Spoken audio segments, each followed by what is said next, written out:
Agoy. Nagibay.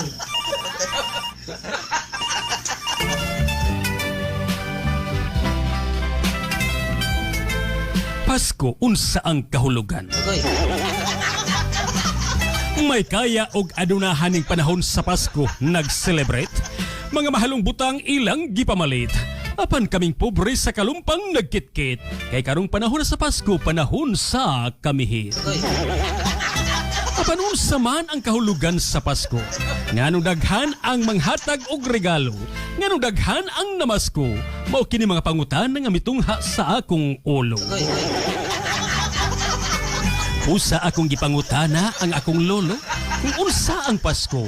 Apan matud pa niya kanako, mao kini ang panahon nga ang tinaguan niyang pabuto, iyang pabuto, kay gitay anak kini pag-ayo. Agoy. Usa akong gipangutana ang akong lola, unsa ipasabot niya ng mga pulunga.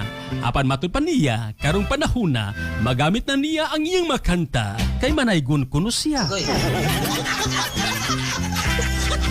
Usa akong ipangutana ang akong ante, kung ngano ang Pasko bulan sa Disyembre, apan matud pa sa iyang sulti, mao kining bulan nga siya kinahanglang mangarti. Ug kay mao kini ang mupauli ang iyang bana nga gikan sa Saudi.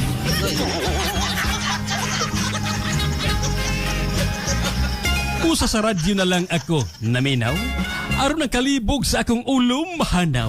Apan akong nabati ang awit sa akong igagaw, nga medyo may pagkakinulisaw, ug matud pa niya kanako gaw. Kining akong awit usa ka balitaw, nga ako kining ilingaw sa mga tao nga ni panahon sa Pasko, wala pa tao'y pamahaw. Sa dihang miduol kanako si Bus Burgos, ang driver sa dump truck nga lungnos, ug mihatag siya kanako 20 pesos. Mingon kanako nga ang iyang asawa kaniya mugakus, kay karong Paskuha madawat na niya ang iyang bonus. Busa, nikuha na lamang ako og libro aron ang kalibog sa akong ulo. Kini mawala mga amigo. Ug akong nabasa dito nga ang kahulugan di ay sa Pasko, mao ang pagkatao sa atong Ginoo.